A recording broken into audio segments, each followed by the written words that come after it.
আসসালামু আলাইকুম, ইশরাত কিচেনে স্বাগতম। আজ আমি নিয়ে এলাম একটি ভাজি রেসিপি। তো এটা খুবই সুস্বাদু এবং মজাদার ভাজি। এটা শীতের শুধু খাওয়া সম্ভব।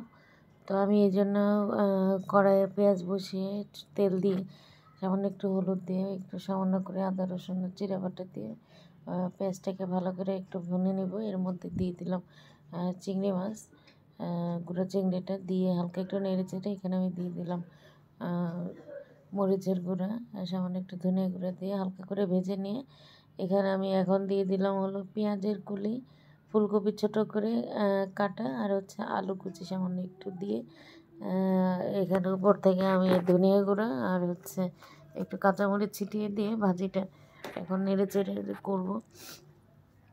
তো শীতকালে এই পেঁয়াজের কুলির আর ফুলকপির এই ভাজিটা কিন্তু খেতে অসাধারণ লাগে।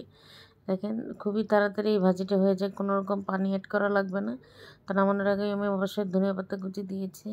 এটা সবজি ভাজি, এই ভাজিটা রুটি পরোটা বা হচ্ছে ভাতের সাথে খেতে কিন্তু অসাধারণ লাগে। আপনারাও বাসায় ট্রাই করে দেখবেন। সবাই ভালো থাকবেন, আমার জন্য দোয়া করবেন, আমার চ্যানেলের পাশেই থাকবেন। আসসালামু আলাইকুম।